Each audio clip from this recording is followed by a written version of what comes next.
Welcome to another live episode of the Wisco Fanatics Show, where we discuss the Packers, Bucks, Brewers, Badgers football, and basketball from an optimistic perspective.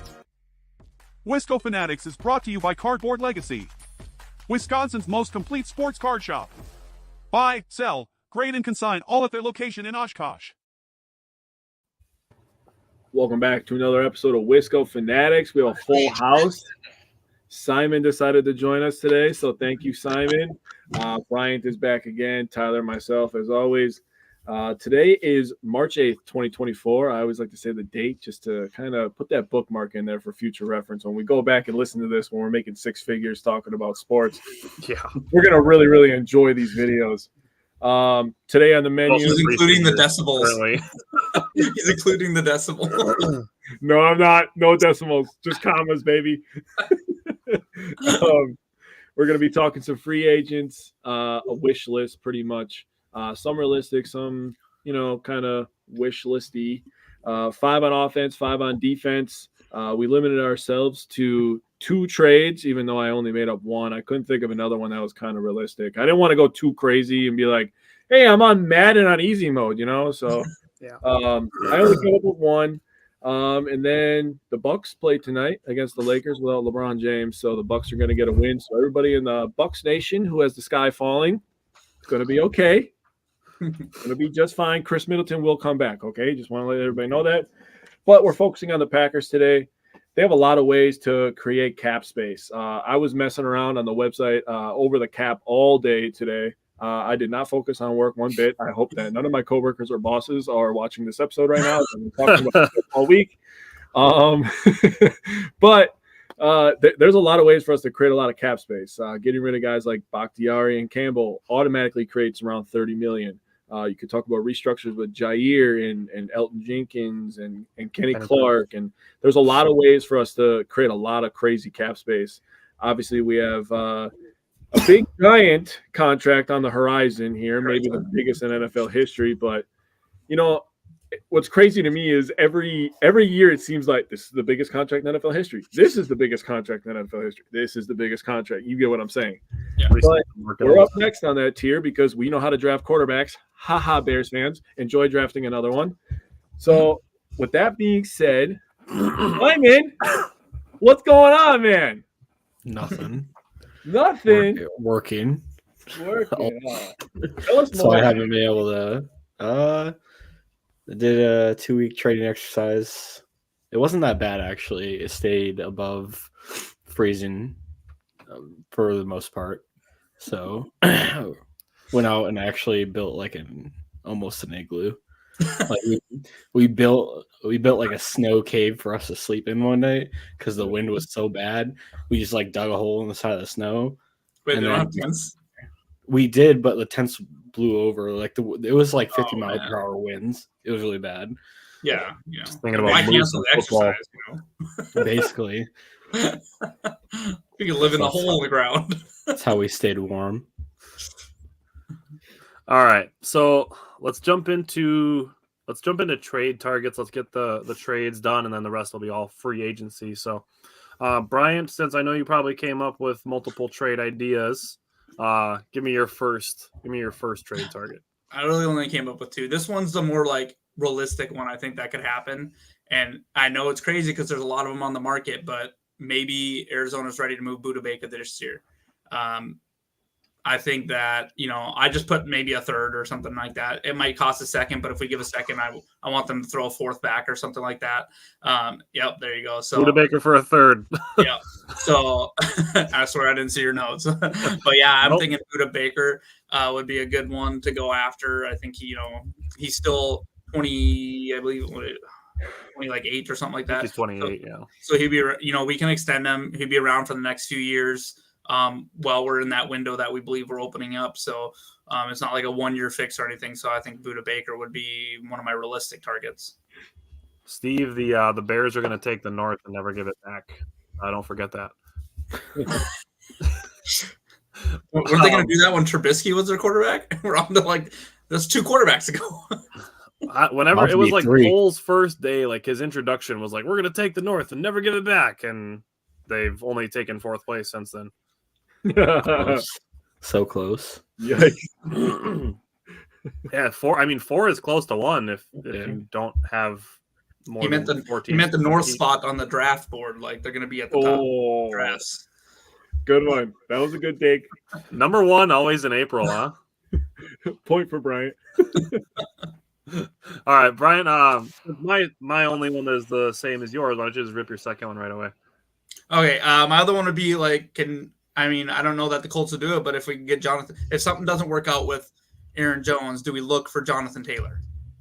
Ooh, interesting. So I don't know what that would entail. I don't know if that includes Christian Watson at that point, but probably a second at minimum. But the Colts kind of had a sneaky good team last year. I don't trust Anthony Richardson to stay healthy, so we'll see what happens. But if that could be a phone call they make. If they're like they franchise tagged Michael Pittman and they haven't done a deal with him yet, if they're looking to maybe clear some cap space and give it to Michael Pittman, say, who's been, I would say, healthier than Jonathan Taylor over the last couple of years, that could be an option. The thing is that the price tag is probably going to go up because he's extended, and he's under control for a little while longer. Really, for as far as our side, I was gonna say, right. But for his contract, it's pretty affordable, to be honest. Right. Yeah. He got a pretty fair deal, honestly. I think that contract was kind of like a win-win. But I agree. Simon, what do you got for trade target ideas? I also did not have Buda Baker. I definitely had Buda Baker. So I don't know exactly what this would entail because it's kind of a weird situation. But I was looking at Carolina, especially with how they fumbled. Well, we'll see what happens with Bryce Young. They kind of are in almost they're going to be in a really bad rebuild mode. And maybe they're looking to offload a player. I thought J.C. Horn might be an interesting player to go after because he's had some sort of bad injury luck, maybe a change of scenery. We could get him a little cheaper, but he's still like a good player when he's on the field. So maybe giving up like a second or a third for J.C. Horn. He's still a young player. He's good. Just a little bit down on the luck, and Carolina is probably looking to get a little bit more draft capital going in the future. And we just add those 3 picks. Dude, that 5th round comp, that's pretty high too. It's the second comp in that round. So that must have been for Lazard, huh? Yeah. Okay. It was Lazard, Reed, and Dean Lowry. Yeah. Oh, Lowry. How did Lazard work out for you guys? Thank you for that extra pick. Yeah. And I like I was just gonna say hello to Yoli because she said hello. Hello. Simon, you have another one, or is that your only one? Buda Baker was my other one. Buda Baker was your other one. Okay. Yeah, I thought you said you didn't. You did. I did. I was being facetious. Yes. Fictitious. I wanted Brian to say fictitious. I was waiting for Brian to try to chime in. All right, Jake, what do you got for some trade ideas? Do not hate me, okay? I already hate you. This is strictly just an idea in my head about building like a crazy front four because we're going to a 4-3, okay? I'm going to say the player we're going to trade first, and you guys are all going to flip out. We're going to trade Carl Brooks. Okay. Now just hold on a second. Hold on. Okay. We're going to trade Carl Brooks and our 4th, number 125. We're also going to give up our 6th round comp pick, the one for Jaron Reed. And we're going to take in Dexter Lawrence and the New York Giants 4th rounder. Because listen, they are dangerously close to a rebuild as well. And his cap hit isn't very bad this year, but it goes up next year. So if they want to get a head start on this rebuild, creating some cap space, you put Dexter Lawrence next to Kenny Clark, run the ball, I dare you. I don't hate it. I know getting rid of Carl. Interesting. I had to really get rid of somebody. Carl Brooks is probably the best young guy that they could take. They could get, a good player and a lot of cap space, really. Yeah, as long as other teams actually look at Carl Brooks and not as a 6th round pick or a 5th round pick and look at what he did this year and his trajectory or his potential. I'm sure there's football people that look at him differently than you said Brooks are 6th and a 4th. Yep, for Dexter Lawrence. And the other part of this, the reason why I'm giving up 2 draft picks, that makes it a little bit more likely.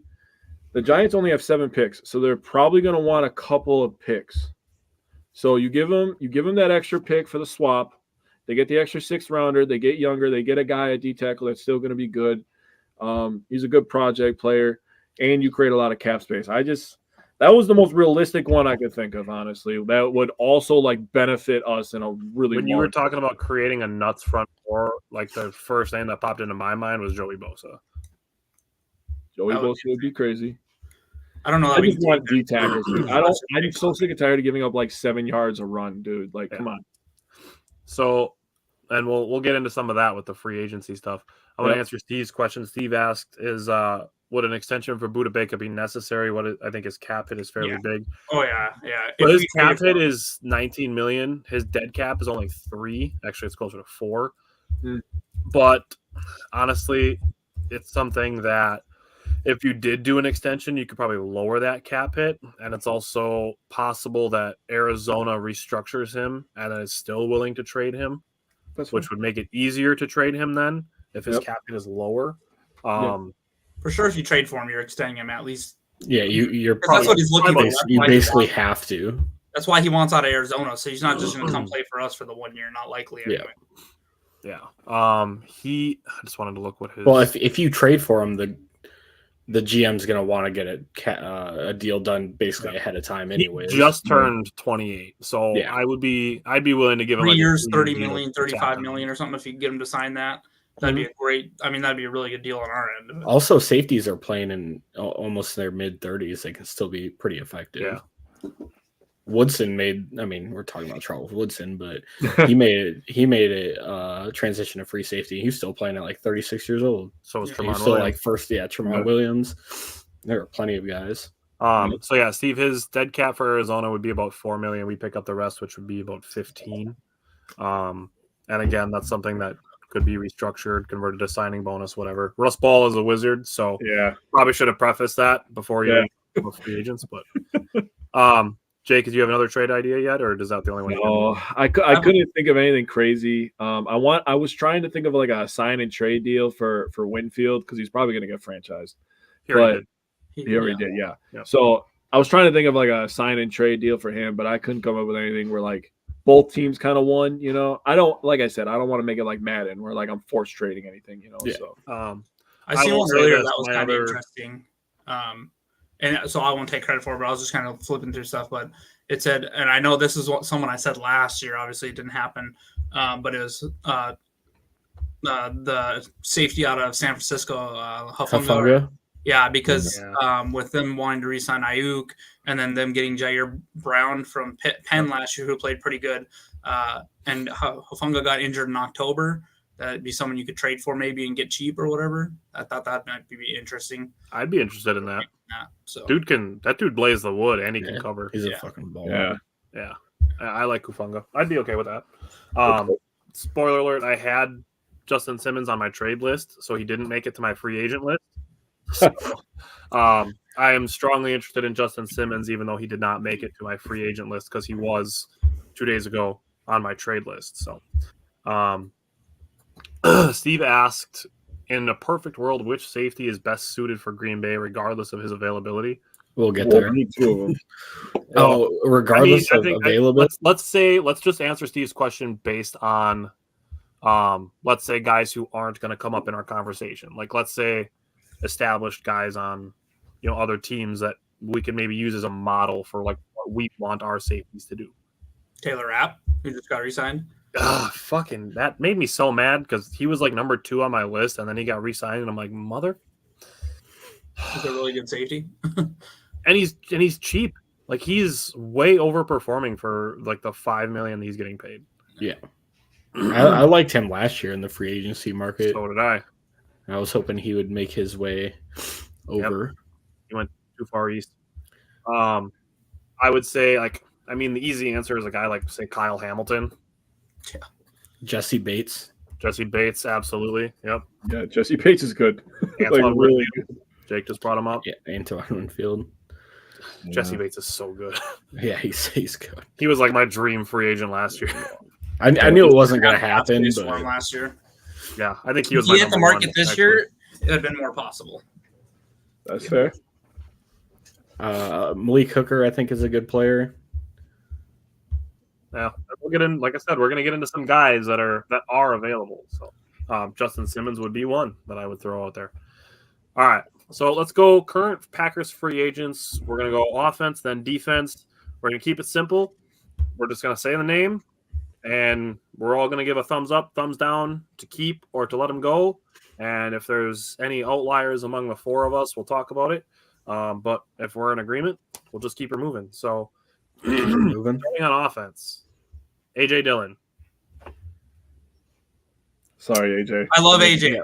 Yeah, We all love AJ. sorry. I feel bad doing that, but Hey, can I preface this with like, unless they come like on a super affordable deal for like a 1 year proven. If he's like, I'll come back for like a 1 year 1.5 and we don't find anyone, it's fine. I also have a couple people that are like maybes depending on contract and what's expected. that's fair. My maybes are all on defense, but Yeah, same. and he's another situation where, Well- like, let's say the Packers spend their first 5 picks on other positions and they draft like a 4th round running back that they want to like develop, and they want to use AJ as like a bridge. Like you could do worse things, I guess. Yeah. We're not signing Derrick Henry either, so I don't want to see people saying that. He was number 1 on my free agency list. It'd be a fun signing, but we're not Didn't gonna say do it it. wouldn't be fun. All right. Ethan said, let's keep Dillon. I mean, okay, if we're looking at it objectively, that we're looking at just his production and we're separating the player from the play, because like I said, we all said it. We all love AJ Dillon. We absolutely love AJ Dillon. But looking at it from a performance perspective, like I said, the Packers could do worse. They could also do better. Which is just bottom line. Yeah. All right. Josh Nyman. That's like, No, I said no. Yeah. I think So- he's gonna get a contract that we're not gonna be able to afford anyways. My thing, I put on to let him go because I think he deserves a shot to try to get a starting job. Yeah, I do too. I don't think it's with us. I want to keep him for depth. So I am being Greedy. I want to keep him for depth. That's it. He plays both tackles. So Here's the reason why I think his contract's gonna. This free agents market Not many for tackles is gross. So someone's gonna overpay him, Somebody and I like don't 8 or think 9 it's gonna be million. us. Yeah, yeah, but the draft class for tackles is really good. Dude, the it is draft really good. Tackles is wild. We're 2 weeks away from that. That's going to be crazy. We're all going to have top 10 lists, and 9 of our 10 could go in the first round. It's gonna be nuts. Steve asks, is Dillon better suited for gap or power? Is it possible he thrives in a different scheme? Absolutely. Yeah. And when we get to defense, some of those guys are going to be the exact same scenario where it's like, we could keep them cheap, sure, but they could thrive in change of sceneries. Yeah. Or And change of scenery. like for Dillon, it's just like he's good at some stuff, but he's not great at like any particular thing. And for someone that size, he needs to be averaging like 3 yards after contact, and he just doesn't. He goes down so easily. And short yardage, which is going to be something that I talk about in my offensive guys, something like that. Steve said up to 12 tackles are rumored as possible first rounders. I don't know about 12. 12. That I don't think. Yeah, there's no way. I think They'd even if be you count the reaching guys it. that are They like probably have a- senior guard tackles, I think I saw like 9, maybe 10. I don't know about 12. 12 is high. But if you include just wide receivers and quarterbacks in that, that's like 20. It's going to be like 28, Yeah. up to 32.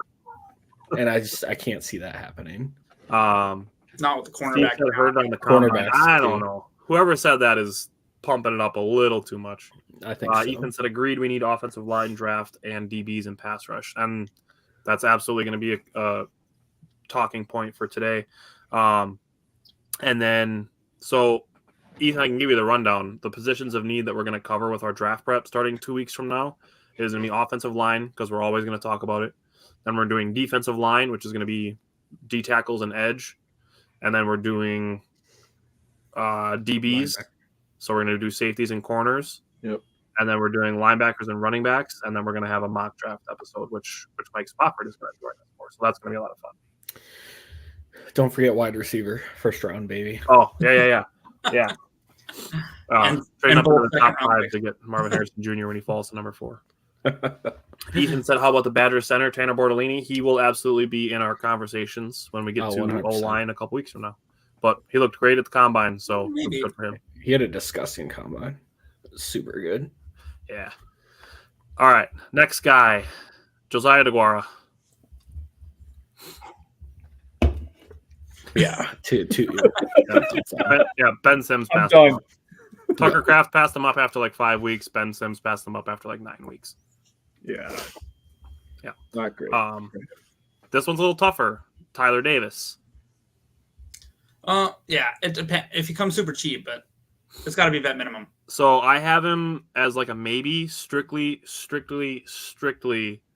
for special teams. I mean, he'd be our tight end 4 anyways. Yep. And he's coming off an ACL. And our special teams. Yeah, that's how I view Tyler Davis. Steve said Tanner made some money at the combine. He definitely probably moved himself up a round, maybe 2. John Runyon. Yeah, he's a maybe for me. If we can catch him on the cheap as a depth piece, because I think his position is ultimately going to get taken this offseason. He played better. Yeah. He played better I than think Sean Ryan even- down the stretch. I think even if they don't replace him, I think Sean Ryan already has the inside track on the starting job. I'll just say this. We've seen him play good football in a Packers uniform before. So it's not like you're wishing to see it. We have seen it. So he's capable of it. Right. So if we get him on a good deal, he could win the starting job and I could feel okay about it. Yeah. He outplayed Ryan, I think, towards the last part of the year too. He did. Right. I'll throw this out there too. If they say the Packers were to upgrade at center and you have a little bit more of a trustworthy guy to the left of him, then I'm also okay with keeping a guy like Runyon. I feel that. Okay. Caleb Jones. He's on a if he's restricted, that's a he's exclusive rights free agent. So his contract's gonna be cheap as fuck anyways. Yep. We just don't need him. But Steve said Packers O-line had 2 sacks over the past 5 weeks. John Run Jr. is a part of that. I get that he's a part of it. And like to Jake's point, he's had good games. He's had good years. So I'm not saying that like we need to get rid of him so much as I think there are other options there. Well, there's definitely other options. Yeah. And we're going to get to it. So we'll get to that. Last one I have on the offensive side of the ball is just Patrick Taylor. I want to say thumbs up. I feel bad for that guy. I feel so bad for him. Honestly, I'm still a little salty at that 4th and 2 that he stopped running his route, that he would have like walked in for a touchdown. Yeah, that was experience though. Steve said Jones has never played a snap. Has he? It's time. I mean, to be fair, he's been behind Bakhtiari, Rasheed Walker, and Zach Tom, and Josh Nijman. He played like 1 special team snap ever. So if Josh Nijman is to say get signed by, let's just say Dallas signs him because Tyron Smith signed somewhere else, and the Packers need that extra swing tackle, I think Caleb Jones could potentially be that. You know, obviously, God forbid something happens to Zach Tom or to Rasheed Walker, that Caleb Jones gets put in. Yeah. You know, I think he's a guy worth keeping around for depth. Yeah. And the draft will be huge for that too. Like that's another player I think you wait till after draft because I wouldn't be surprised, not to jump into draft stuff, but I don't think it's outside of the realm that we draft a minimum of 3 offensive line players this draft. So. Oh, we will. Totally could see it. Totally could see 3 offensive linemen, maybe even more. Ethan said, what about our kicking situation? Late 7th round pick. Honestly, I think there's enough free agents out there that you can just bring in competition. Yeah. I want to draft that chubby guy from the Missouri, dude. Dude, I seen That'd be that funny. big boy. I was watching the combine stuff the one day, just kind of in the background, and I ended up looking up, and this chubby white dude was kicking. I'm like, bro, that's a Packers kicker all day, dude. He ran the 40 too. You get Rich Bisaccia cooking up a couple of fakes and have that dude run a DB over, and everybody in the Dude, he's the goal line back. Look at the thighs on this guy. The vibes would be immaculate. Oh, they would be. All right, let's switch over to the defensive side of the ball. First guy I have on defense is Keyshawn Nixon.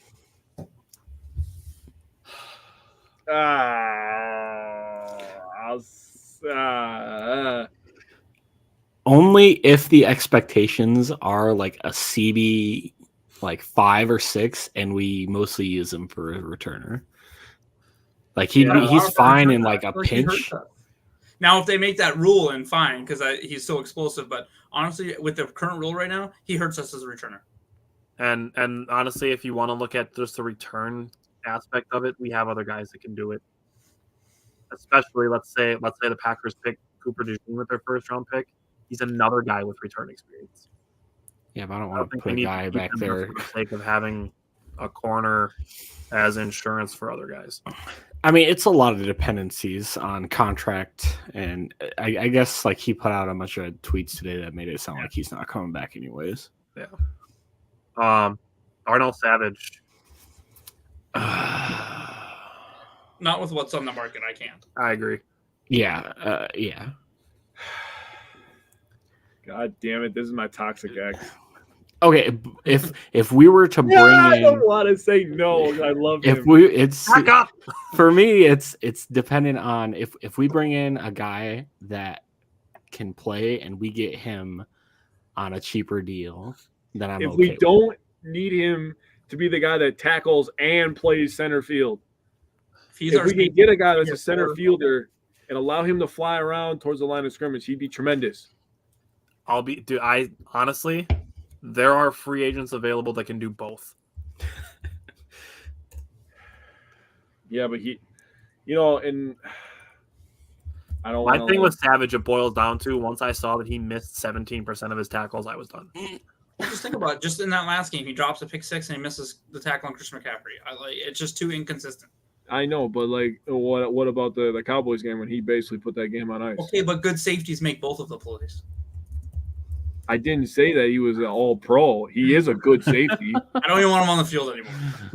Let someone else deal with him. I think he's an okay safety. Savage is the guy that when I mentioned A.J. Dillon, like he's the other guy that I think could benefit from a change of scenery. So like where I'm saying that I don't particularly want Savage back because I think you could draft guys that would be just as good and you could sign guys that would be much better, that I would be okay with letting Savage go and not surprised to see him do well somewhere else and still be happy for him and not be like, oh my God, how could the Packers let him go?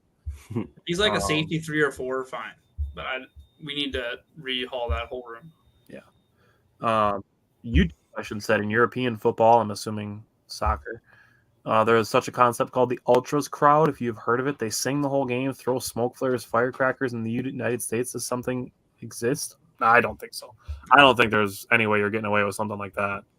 Well, no, because there's too many dipshits in this country. European soccer crowds are something else. Yeah. Not that it's bad because it's hype, but if you want to see a crowd like that, anything close I've been to was a Korean baseball game. They like have cheerleaders in the stands and they sing and chant the whole time. And really, yeah, it's definitely interesting. Yeah, that'd be fun. I mean, I think the closest American version you get to that is like when like college football crowds get super hyped up, like when you see like the Penn State crowd and they're singing like Mo Bamba and stuff, like it gets country wild. roads in West Virginia or something like that. Yeah, right. Have a good night, Ethan. Take care. Thanks for popping in. My own grandpa down in Alabama. Is that the song they sing down there? Or jump around. Thanks, Ethan. Appreciate it. That's nice. Always good to see stuff like that. Hey, O'Doyle rules. That's what I heard. O'Doyle rules. I had to pull it out. I thought of it. He said he'd rather have a gap year of Micah Hyde. I mean, so would I. I would rather have a career of Micah Hyde. I want to bring him back when he's 35. All right. Next guy, another safety, Rudy Ford. No. I was on the fence about it. I think no. Okay. So my thing is strictly depth. You do not bring Rudy Ford back and be like, okay, now we have one of our starting safeties figured out. No. Rudy Ford is safety 3 or safety 4. Strictly. Okay, to be fair, that's the same thing with Savage, though. Yeah. Like, I don't want him starting.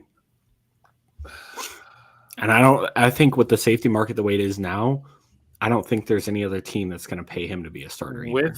With where they are in their careers, like with their ages being different, I could see Savage getting a deal on a prove it deal from a team. Maybe say Buffalo that needs a cheap safety that they can bet a low risk, high reward on. I could see Buffalo signing Savage to be a starter. Yeah, right. Rasul Douglas is in there telling him that dude's trash. Or Look let bad. me throw Seattle out there because they released two Oh. safeties. They could be looking for a cheap safety. So I think the market will be small for Savage, but I don't think it's like non-existent that he's a starter next year. Oh, excuse me. Attractive. Steve said, Just quality content. good push. I'm drinking. Literally. I'm drinking. And he was serviceable when he had to fill in for guys injured. So I could also see letting Ford go and letting Anthony Johnson Jr. fill that role. I'd be okay with that as well. Yeah. All right. Eric Wilson. Yes. 2 thumbs up. Absolutely need to have Eric Wilson back. He is like A1 special teams guy and a decent fill-in linebacker. I like him and McDuffie as backups, dude. Absolutely. And we're still going to talk linebackers.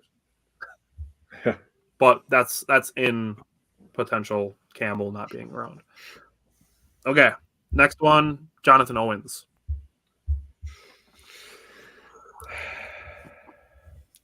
He's another depth piece. He'll probably be really Yeah. cheap, honestly. That's why I think And too. he was okay. I think he started really playing a little good. better at the end of the year too. Mhm. He played like a monster in that Lions game. And I think he's a good guy to have around the team. Like he's just a good dude to have around the clubhouse. Like Jake and I can make this comparison to the Brewers. Like I feel like he's kind of like Andrew McCutchen without an MVP, obviously. Yeah. Was the leading tackler I in feel that. 2022.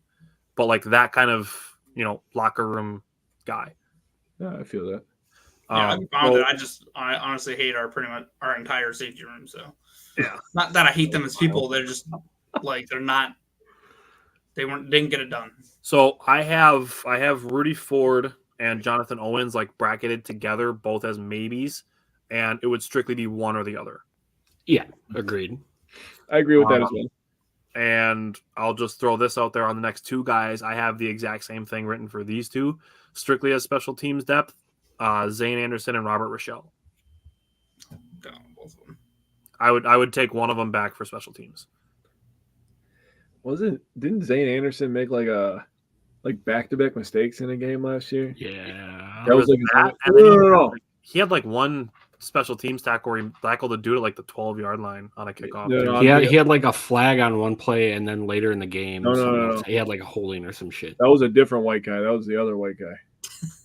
I'm messing Oh, up my my white guys. It was the dude that came from Oakland. Yeah, I know who you're saying. I can't remember his name. I don't Bisaccia remember wanted his him. name. I didn't remember his name, dude. The dude that came. But that's who it was. It wasn't Zane Anderson. No, I know who you're talking about. I just can't remember his name. He was like number 6. He was number 6. Yeah, cut Oh, like Dallin Levitt. Dallin Levitt. Dylan Levitt. That's who and it then was. he got released the next week. Yeah. Yep, Yeah, it was him. He was one that That's made the right. mistake. I'm sorry, Zane. I'll give you a thumbs up. You were good. Yeah, I would take, like I said, I would take one or the other strictly for special teams. I gotta look some up now. You'll have to. I apologize. I look at a lot of people's names, so if I don't remember the Getting into on draft the prep bottom? only gonna be worse when we're talking more names. bro, especially with the draft stuff, you read so many names like, oh, this is this guy's coach. Like, why don't I even know his coach's name, dude? I literally only have one group of our draft prep done, and it's the offensive line, and I've already seen like 60 names that I've whittled down to 25. That's terrible, dude. There's so much that goes into it. Like I've only people done that the watch our tackles. show, people that watch our shows say good things about our draft prep, and I promise you there is an amount of work that we put into it that makes those comments valid. Not to say that they wouldn't be, but yeah, I've we only do our looked at homework on the draft tackles. stuff. Yeah. Okay, I have one more on the defensive side of the ball, and then I have one special teamer who is technically restricted. But last defensive guy is Corey Ballantyne. Bring him back. Yeah, I'm good with Valentine. I don't remember what I put. Hold on. You said he's a restricted free agent? Nope, the No. special teamer is. Oh. Pretty sure Ballantyne is If unrestricted. he comes as like a 5th or 6th cornerback, he made some plays last week. Or yeah, sure. I'll be straight up. I'd rather have him playing corner than Keyshawn Nixon. Yes. You say yes? Like, I agree with that. Oh, Well, I'm guessing that he means yes then. Okay. The special teams guy that I wrote down, just technically because he is a restricted free agent, because I think they signed him as an undrafted player, is Daniel Whelan. Yes. I'm Yeah. cool with Wheeler. I'll say this: I wouldn't Hope be Milton is opposed. a free agent too. Pretty sure there was a couple games last year when we said Whelan was like the star of the game. So Yeah, or the underrated performer. He's in that category.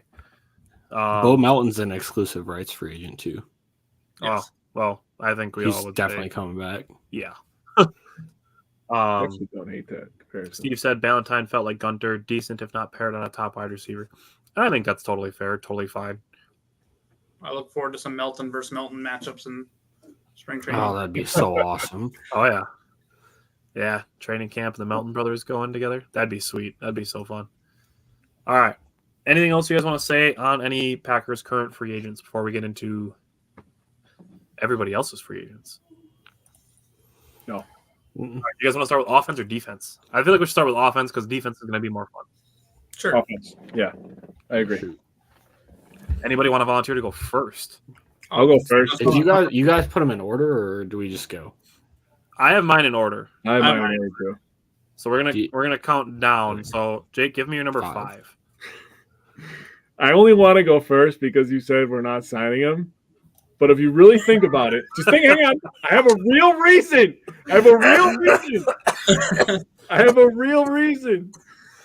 Hold on. Oh shit! It is Derrick Henry, and I have a real reason. Think of all the times we failed on 3rd and 1s and 4th and 1s when A.J. Dillon wasn't able to push the pile. Oh shit! Derrick Henry's falling forward. I'm sorry. Yeah. And he's a Dude, guy. I'd be thrilled with This Derrick could Henry. honestly be a match made in heaven. No, seriously, it could. We tried to keep their carries down on Jones, keep him fresh on the year. 4 of the last 5 years, Derrick Henry's led the NFL in carries. The guy needs a back that he can, take some series off and be fresh at the end of the year. He's never had that, right? And he's had 10+ touchdowns Steve's in all for it. 6 straight seasons. Let them cook.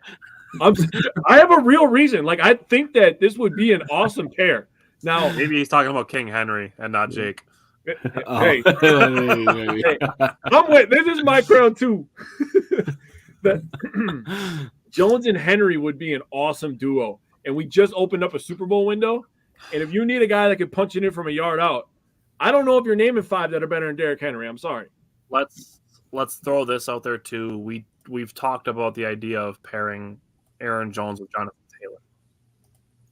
Dude, I didn't even think of what Steve said. See, Steve is smarter than me. Steve said, "Does the relationship with Matt mean anything?" So I mean, Matt LaFleur was in Tennessee. Yeah. See, so I actually think it's a possibility. And, I don't know if his name is going to come up with any of us, but there's rumors that the Packers were interested in Saquon Barkley. Mm. So, it's not out of the realm of possibility that the Packers are looking to pair 2 RB1 type players together. They're good. Still not happening, but I'll let you cook. Simon, give me your number 5. I have Graham Glasgow. I think he could slide either either center or right guard, and then offer the Packers a little more flexibility in the draft. And he was so good in the run game last year. Yeah.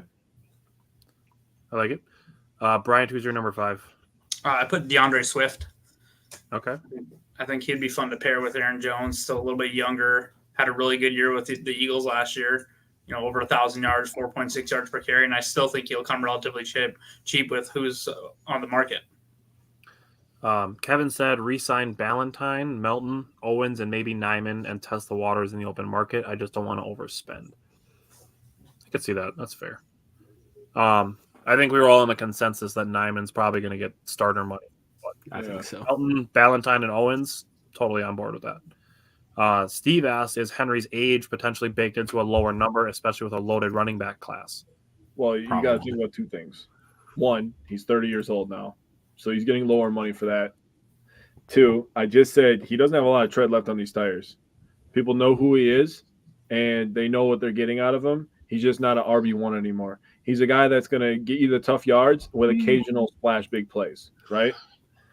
And, thirdly, I mean, yeah, this is a loaded free agency class, and the running back, I did my running backs already. The running back draft is pretty good.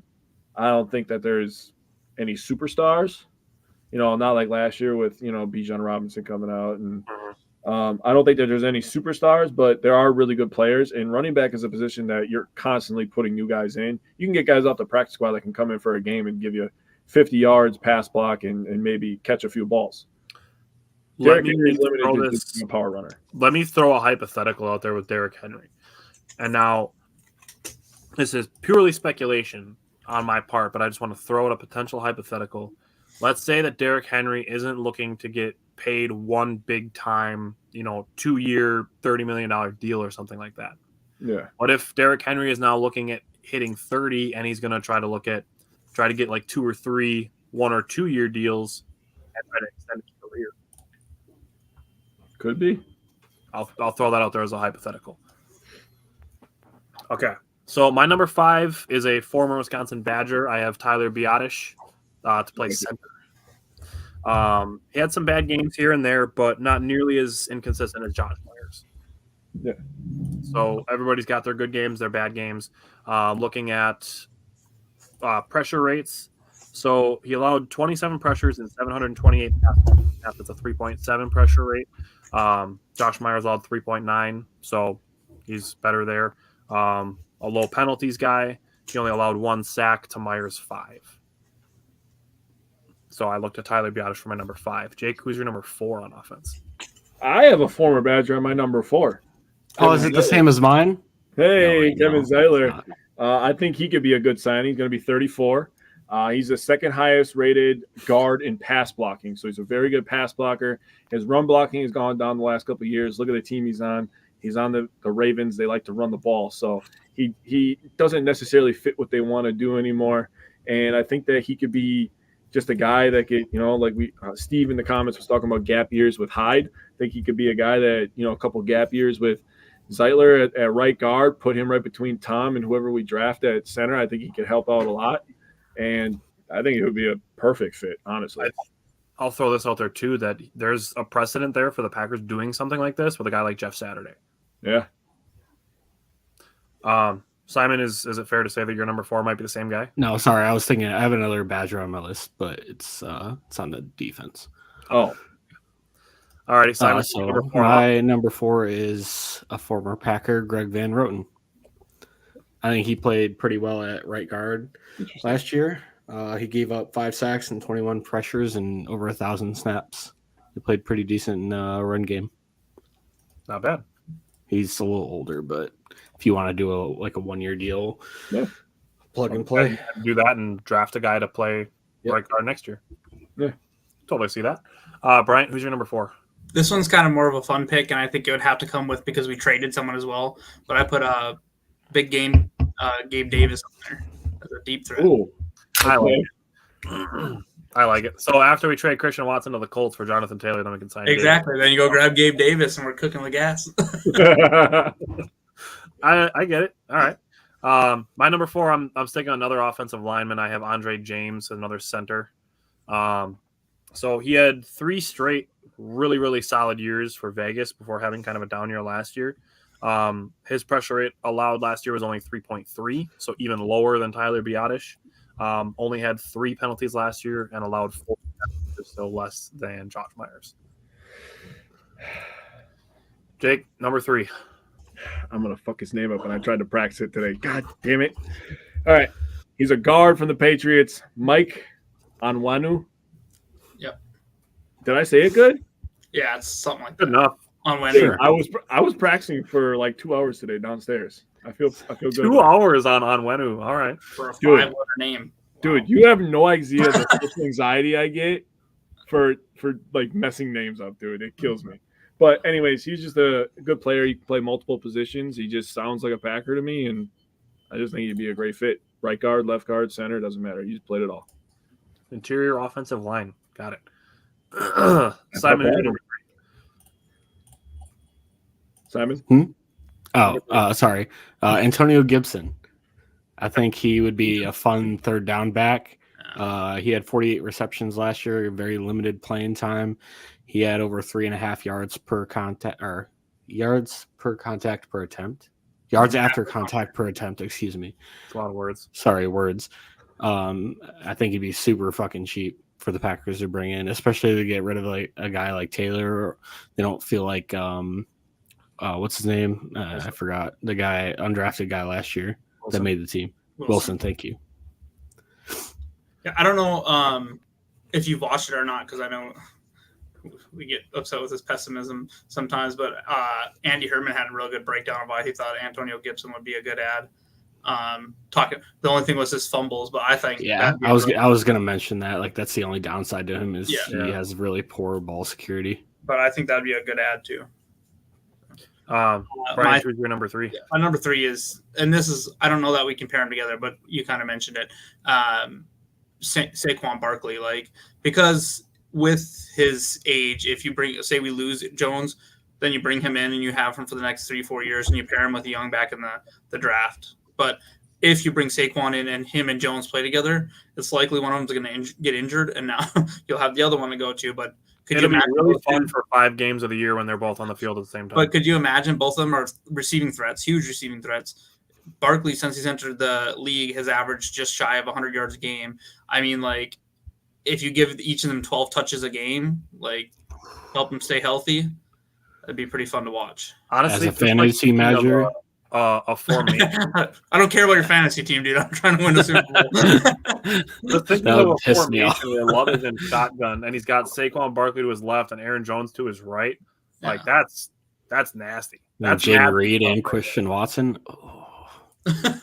And we are playing Madden with that one, but that's, like I said, the Packers have picked on him. So damn, my hands are sticking to my leg all of a sudden. It's like reading Braille. Am I right, fellas? All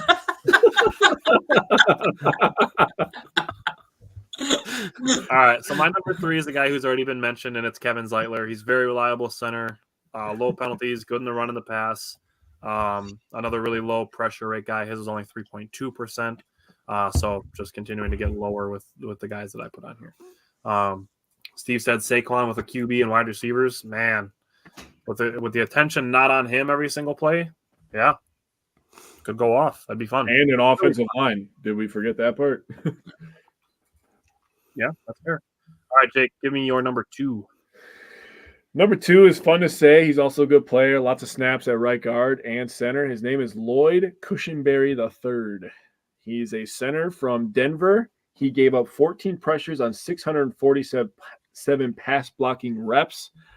He's gotten pretty elite, I would say, at pass blocking. He's coming along in the run blocking area, but he's just another guy. I'm just trying to build the trenches here, boys. I think building the trenches is the way to go. The good teams are all good up front. I mean, look at the Chiefs. The Chiefs are good up front, and they've won back-to-back Super Bowls. Now, it helps when you have a good quarterback, but keeping them upright is an important thing, right? So I think getting Cushenberry would be a very underrated move. And actually, that's my number 2 too. So I'll jump in real quick. And the reason I picked him over some of the other ones that you guys are is because he's only 26, right? So I'm looking at people that, because last thing it can be hard if you keep changing centers on a quarterback. So I figured if they bring in someone like Lloyd Cushenberry, they're bringing him in for 3-4 years, and you're going to have a chance to develop that, rapport. So I agree. Simon, who's your number 2? I have Trent Brown. And Patriots. Hingle McCringleberry. I do like Hingle McCringleberry. What about LaCarpatron Duke Marriott? Yeah, that's a good one too. Xmas Flaxen Jackson Waxon. Chainsaw noises. No. Dolphin noises. Alex Smith, BYU. Leon Maxwell Gilliams. I like Trent Brown. If the Packers dump Bakhtiari's contract, and they're unsure with Rasheed Walker. I think they could bring in Trent Brown, create some competition out there, and allow a little more flexibility in the draft. We don't feel like we have to spend top capital for a left tackle. I mean, it's all dependent, but it's my second guy. So my number 2, I have a running back here. I have Kareem Hunt. Now, Kareem Hunt is the guy that we've seen go into a scenario where he knows he's not going to be the number 1 guy, but still carved out a pretty big role as a complimentary back. So that's where I can see Kareem Hunt slotting in behind Aaron Jones.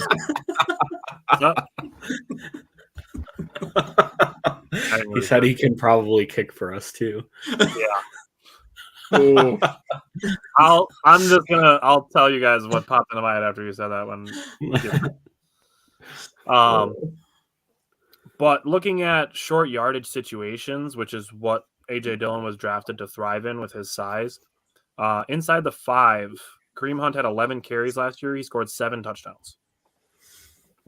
He had 15 carries inside the 10. He scored 8 touchdowns. And we know he can catch the ball, and he's an okay pass blocker. So that's potentially where the maybe not for Kareem Hunt is, because we know running backs have to be able to pass block.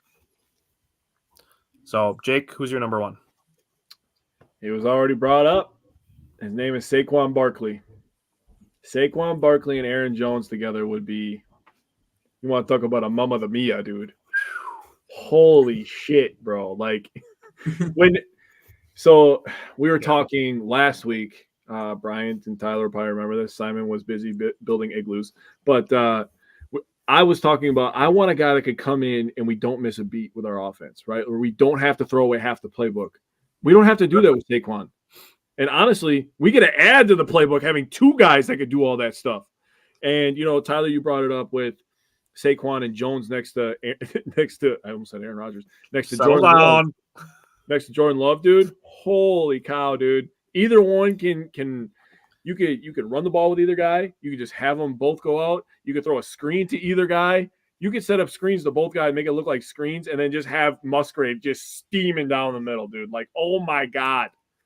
The flexibility with this offense would be insane. Or you think about it, you'd have, Musgrave and Tucker Kraft out there blocking for them in front of them too. Yeah. And guys like Jaden Reed who care about blocking, Christian Watson who cares about blocking. I mean, this team would be, oh my God, that would be nasty. Just giving an offense that seems like it already has a lot of weapons, more weapons. Right. Simon, who's your number 1? So this is also kind of dependent, but Connor Williams tore his ACL in week 14 last year, but he was one of the best centers in the league. He only allowed 6 pressures and 1 sack on almost 500 snaps. And he was just so good last year. So if he has a clean bill of health and the Packers don't mind waiting a couple weeks into the season to get him going, I wouldn't mind them bringing him at all. Bringing him in at all. Yeah. I don't hate it. Steve said you got to believe this young team with Love has free agents giving a second thought. And that's what being good in a small market in a cold weather scenario does. And obviously the legendariness of Green Bay and Titletown and all that helps. But yeah, being good and having a good young quarterback definitely helps. Bryant, who's your number 1? That's where I had Mike Onwenu. Once again, because he's 26. He just turned 26, I believe. Another dude that's just young and versatile. He played inside at guard and on a tackle position. So that's been huge for us as the versatility of our line, because, if you have 3 people that you can kind of slot anywhere on the line, which we do right now with Jenkins, we would with Jenkins and Tom as well, that's pretty good trio there if you were able to pick him up. All right. So I'm glad my number 1 guy didn't get mentioned at all. So I'm going to go right here. So this guy, I think he's a perfect MVS.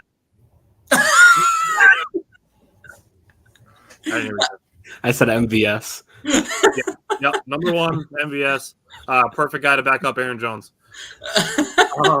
Okay, so Oh, he wouldn't have to catch the ball at least. oh, good. Okay, so this guy wasn't brought up. He would be a really good compliment, and I think he's a realistic option and is affordable, and his role would fit. So, AJ Dillon, I've already brought this up with Kareem Hunt that we need to succeed in short yardage and inside the 5, inside the 10-yard line. So, inside the 10-yard line, AJ Dillon had 2 touchdowns on 18 carries. Ooh. Inside the 5-yard line, AJ Dillon had 1 touchdown on 7 carries. Aaron Jones had 2 touchdowns on 6 carries, and Jordan Love was 3 for 3. Jordan Love, new RB1. Exactly. Yep. Yeah. Let's go. Yeah. We already My signed him. This is a number great 1 is Jordan signing. Love. Just extend him. Number 1 is Gus Edwards. Oh. That's Gus interesting. Edwards, he also has good hands. He's not a good blocker, so that caveat comes with this. But here we go. Dylan wasn't good either. So One was fine. It wasn't great, Not all but that good. inside the 5-yard line, Gus Edwards had 19 carries. He scored 12 touchdowns. ooh. That is 63% of his carries inside the 5-yard line. He scored touchdowns.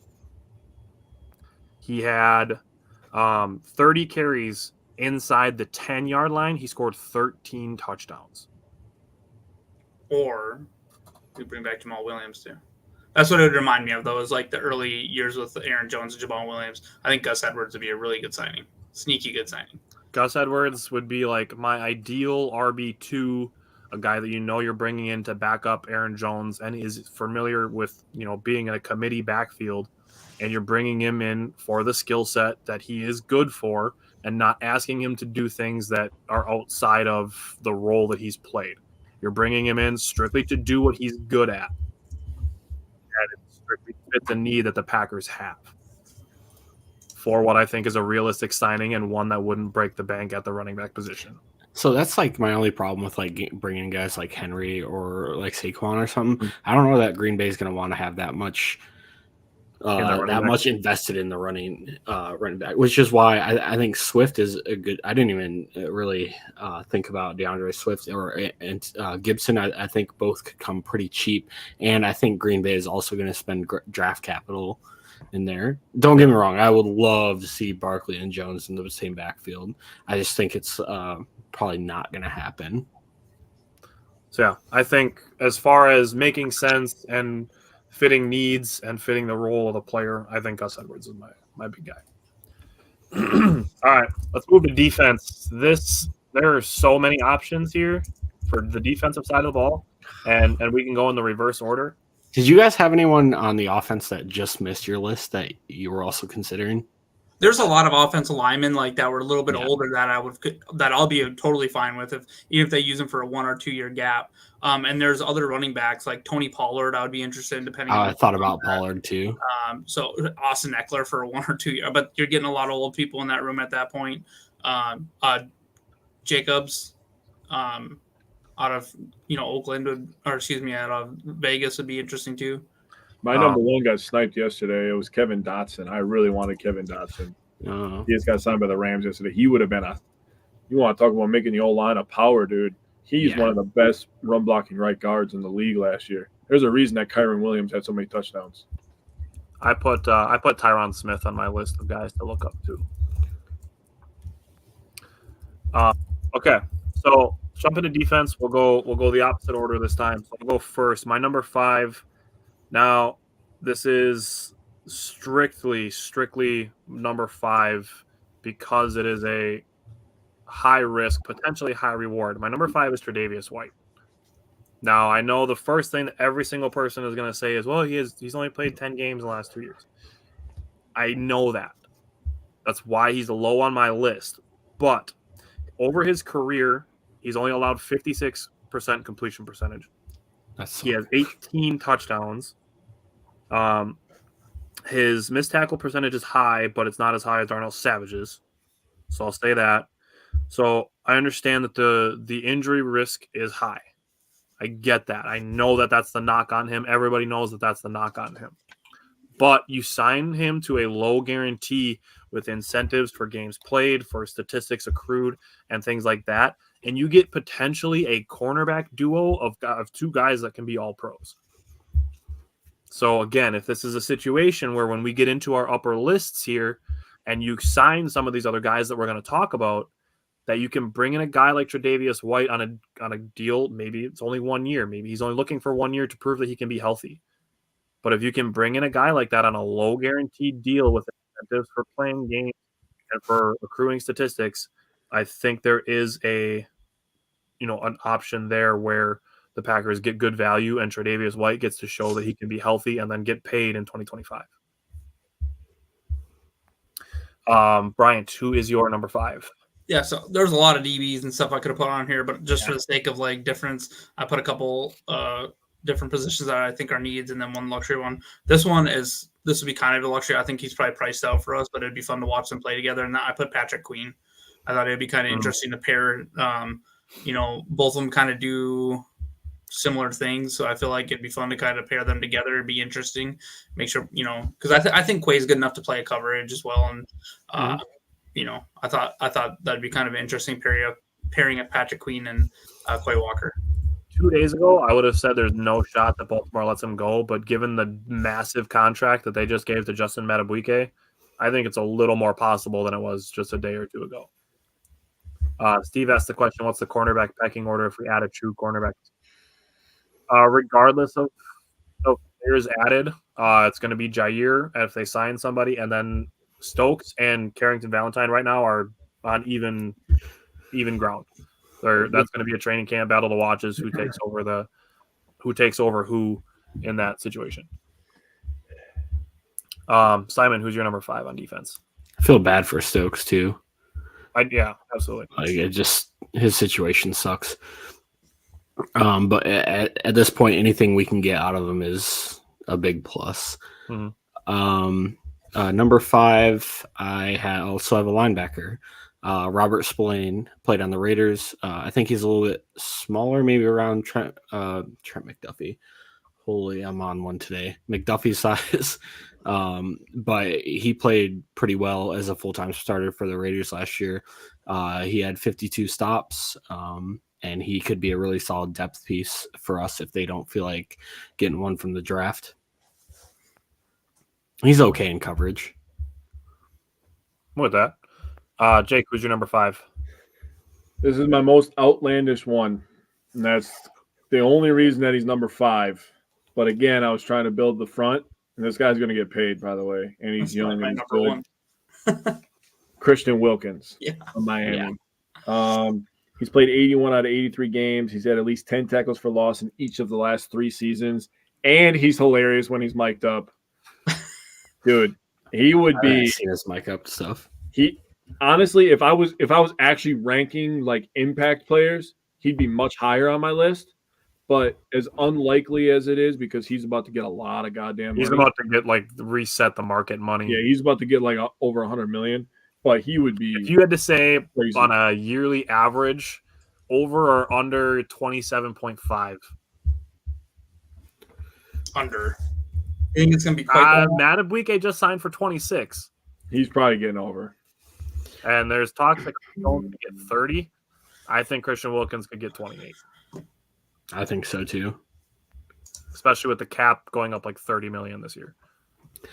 That's why when people are like, "Oh, this player set the market," you just can't be surprised anymore. With the market, the market resets because the cap keeps going up, and it's gonna keep going up. And I love that 2 years ago I said that the cap could reach 300 million by 2027, and we're perfectly trending in that direction. Yeah. Shameless plug.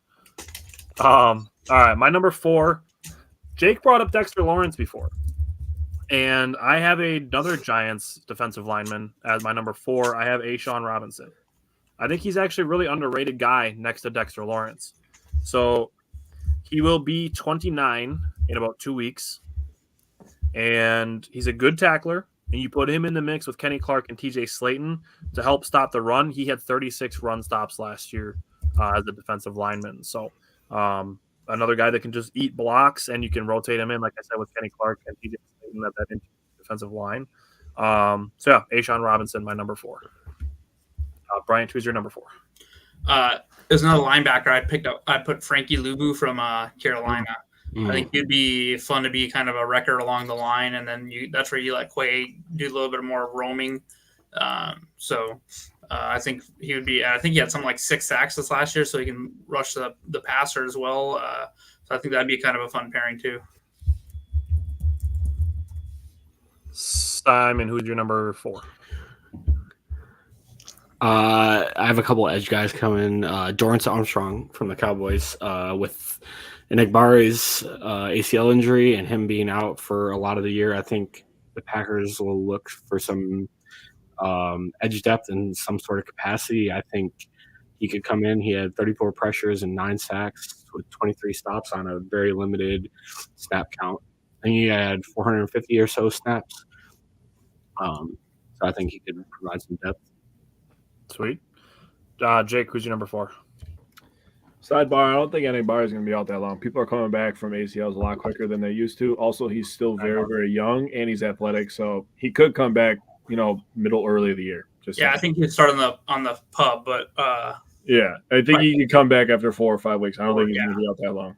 Steve's hoping Cox gets runs this year. I'll say this, with the influx of Jeff Hafley's system of needing, tweener kind of edge rush guys, I think Cox will be a guy who's in the fold. Yep. Yeah. So my number 4, we're trying to build that front 7, right? So I was going to go Patrick Queen.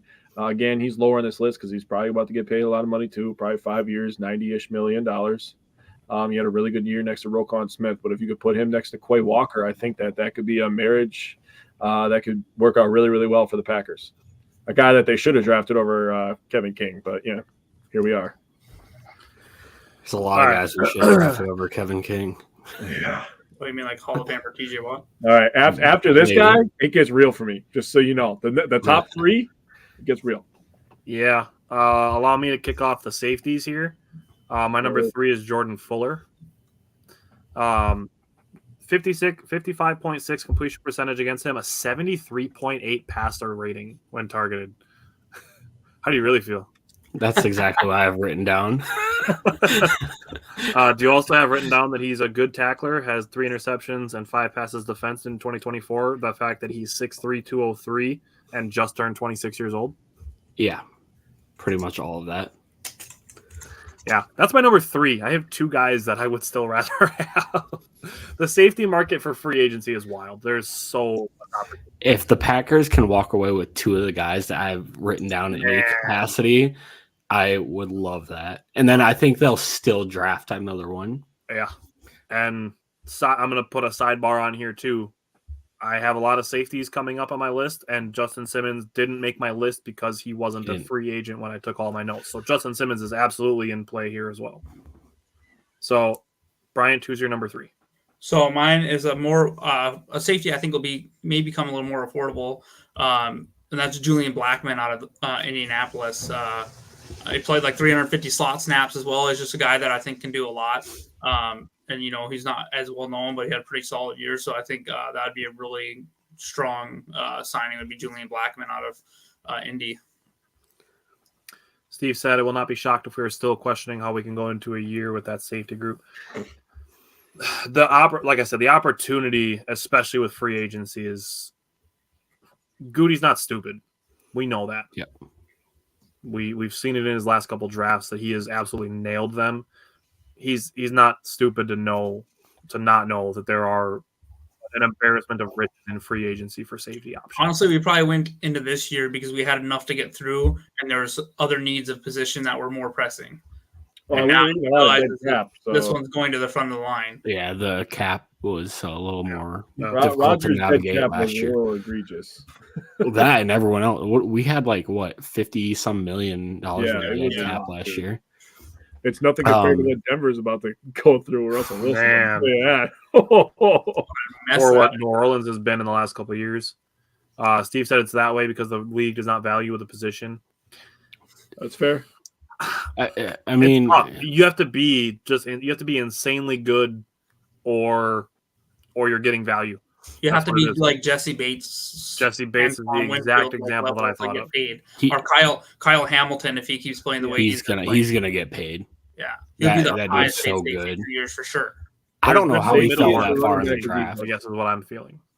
Safety is the running back of defense. People think that they could just draft it and replace it in 1 year, and sometimes you can, sometimes you get lucky, but a lot of times you can't. I mean, look at Aaron Jones. Look at the value Aaron Jones has. He thinks that you could just get a fast guy that can catch the ball. He's just going to be the same as Aaron Jones. There's a lot of intangibles that go into those positions that people aren't really respecting. I agree with Steve. They don't respect the safeties position like they used to. There's a lot of responsibility they have. But outside running backs, tight ends, tackle in open space, cover deep. I mean, there's a lot of shit they have to do. Yeah. Think about a running back. They have to block these big giant linemen. They have to run the ball. They get hit in the legs 4 or 5 times every damn play. There's a lot of shit that goes into those positions, man. And they're not valued because they get hit a lot and they break down faster. Steve said Derwin James. Yeah, look at him. Like he was down fast as shit. Yeah. All right. Where are we at? Me, 3. Simon's number 3. I had Julian Blackman just off my list. But he's someone I considered. Another edge guy, Andrew Van Ginkel from the Dolphins. There's your former Badger. There's the former Van Badger. Ginkel, baby. He had 53 pressures and 8 sacks last year and 31 stops. He's a good player. Consideration. Just missed my list. He had a good. He had a good year last year. Yeah, he's a good player. Jake, who's your number 3? Building that front 7 again, boys. And I'm talking about a guy that eats up a lot of space. He don't take shit. His name is DJ Reader. Well, that's gonna be you. Former D tackle from the Bengals. He might go back there because when you look at that defense, man, when he's on the field, their run defense is damn near elite, in my opinion. That defense completely changes with him in the middle, controlling the A and B gaps. People don't run the ball on them very well, but again, I'm just sick and tired of people running the ball on us. So putting him next to Kenny Clark and letting Kenny Clark get more one-on-one opportunities would just be filthy. He had a career year in sacks. Imagine if you put a guy next to him that demands a double team. Filthy. All right. So my number 2 is Julian Blackman. A couple other things that I want to throw out there. He's a sure tackler. He's a ball hawk. He had 4 interceptions, 2 passes defensed, 55.8 passer rating when targeted last year. And like Bryant mentioned, he did line up in a bunch of different places. So he lined up 308 snaps at free safety. He lined up 468 snaps in the box and 175 as a slot. So that to me, the importance there is that he can be in different situations as a safety. And with Halfley's defense coming in and the way that they're going to move guys around and the way that they're going to change things up, having a guy that can play safety by himself is going to be important to me, as well as having a guy that can come closer to the line of scrimmage and have a different safety. That's why when Simon said if we can get 2 of some of these guys that we're going to talk about, I'm 1,000% on board with getting 2 of these guys. So Julian Blackman is my number 2. Bryant, who's your number 2? My number 2 is Xavier McKinney for pretty much a lot of what you just said. The dude had 94 tackles last year, an 87.8 PFF grade. 3 of his 4 years in the NFL, he's been over 70 for his PFF grade. 3 interceptions. He had 54 targets against him, only allowed 33 receptions. So really just kind of safety that can do it all for us and play all over the field. So I put Xavier McKinney. That'd be a pretty – if we're going to make a big signing, I feel like it'd be someone like that. Yeah, spoiler alert, it's not the last time his name is going to be said. Simon, who's your number 2? Okay, so the next 2 guys I feel like can fill that Halfley middle of the field safety, cover 3, cover 1 kind of guy. And both of them have already been mentioned. Jordan Fuller, and then for all the reasons Tyler said that I had it written down as well. Simon and I feel like we got our numbers at the same place, probably. Maybe. All right, Jake, who is your number 2? All right, so number 1 and number 2 kind of go together. Number 2 is the backup plan to number 1. He's a guy that's been paid. He's a guy that's getting a little bit older. He's a guy that's played elite for a long time. And he's a guy that's just looking to win at the end of his career, and his name is Justin Simmons. Love it. He's projected a 2-year, $22 million contract, $9 million guaranteed. That's a deal for a guy who's going to man the middle of the field and allow Jair to Jair, you go over there, ruin that guy's day for the next 3 hours. Justin Simmons, you cover everything in the back, and then Rashawn Gary, you just kill the quarterback, okay? Break. Here we go. We're ready to go. LVN, you just flex your muscles and scare the whole offensive line. That's what's going to happen if we sign Justin Simmons. He's going to absolutely set everything up. And the thing about a good safety is, I'm going to make a correlation to basketball as the Bucks game has started already, but a safety is a really good safety gets everybody in the right spot, just like point guard in basketball, right? Point guards are the guys that set everything up. So a good safety like Justin Simmons, a guy who's been here and done that and been paid, like I said, I think that would do wonders for this team, especially in the first year of a new system. And we talked about it when the Packers lost to the Broncos last year. To put respect on Justin Simmons, he's one of those dudes at safety. Dude, his play recognition on that halfback pass was insane. He was the entire reason that it wasn't a touchdown or a wide receiver to the halfback. Sorry. Yeah. It's no surprise Xavier McKinney is my number one. And dude, if we could pair Justin Simmons and Xavier McKinney in our safety room, that goes from probably the worst position group on the team to one of the best. It's the best. That dude, if Goody could find a way to pull that off, we joke around, we throw around certain gifs in our chat, and there's one specific button that it would just be like the blue button. The blue button, yeah. Or the police officer. Some people have allergies to what is written on that button. Yeah, I'm fond of the police officer gif. That's my favorite. There's like a South Park one too that I think would fit. So Xavier McKinney is one of those guys that I think could play the single high safety by himself and still have control of the downfield. So when targeted, he allowed 61.1 completion percentage, and then when targeted, 52.1 passer rating. Xavier McKinney, his missed tackle percentage. So I brought up Darnell Savage's that his was 17. Xavier McKinney's was 5.7. It's insane. And he had 94 tackles or whatever it was. And he's 6 feet tall, 201 pounds. He had 3 interceptions, 3 passes defensed. And then I mentioned Julian Blackmon's lineup numbers.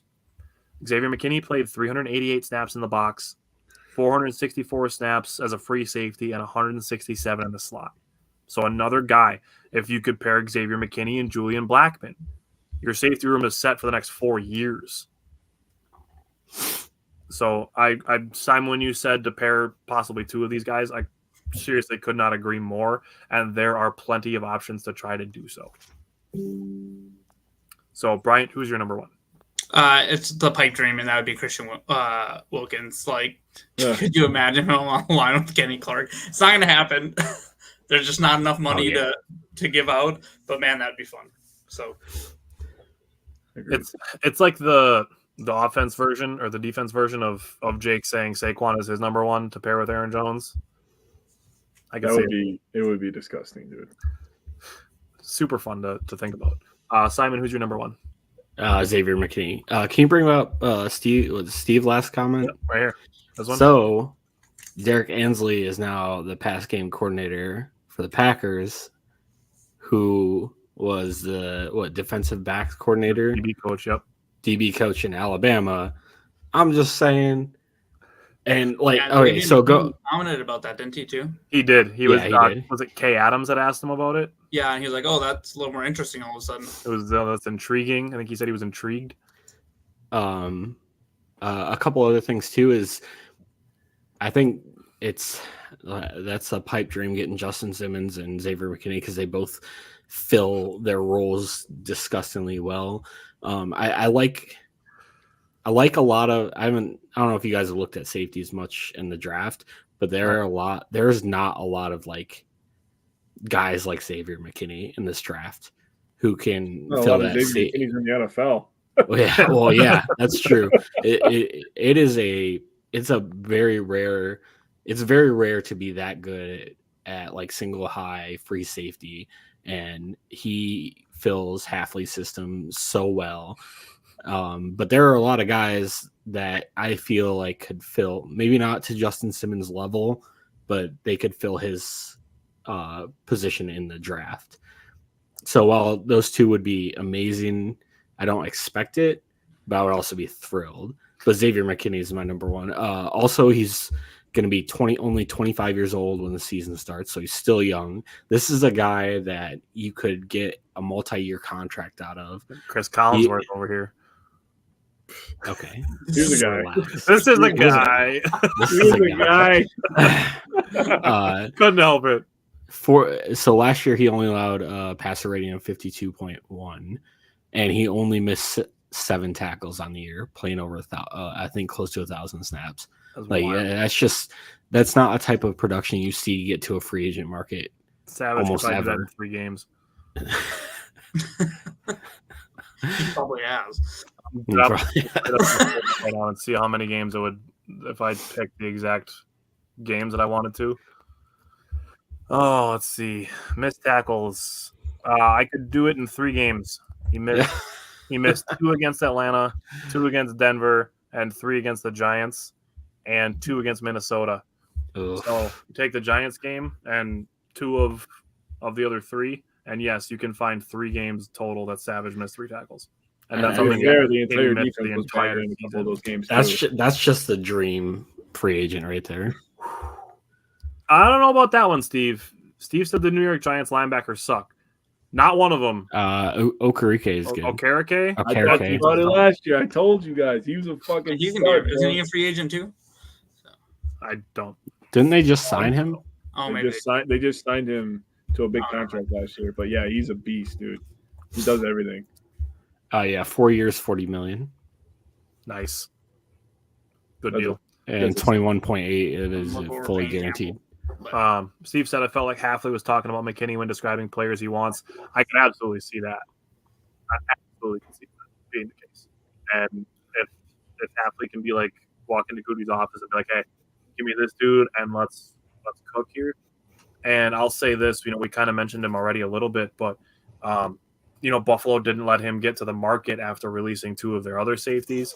But Taylor Rapp would have been a perfect you do McKinney and Rapp, and you have an expensive safety and a value safety, like that would have been perfect. But Buffalo was really smart to not let Taylor Rapp even hit the market. Yep. Steve said they brought in Isaiah Simmons because that room needed it, and they were able to take a really super cheap flyer on him. I think they gave like a 6th or a 7th rounder for a former first round. I think Isaiah Simmons was the guy they thought maybe a change of scenery would do him good, but they didn't take into account that the New York Giants locker room is toxic and they don't have good team. Yeah. So Jake, number 1. Well, this guy had 78 solo tackles, 38 assists. I got my stats off ESPN.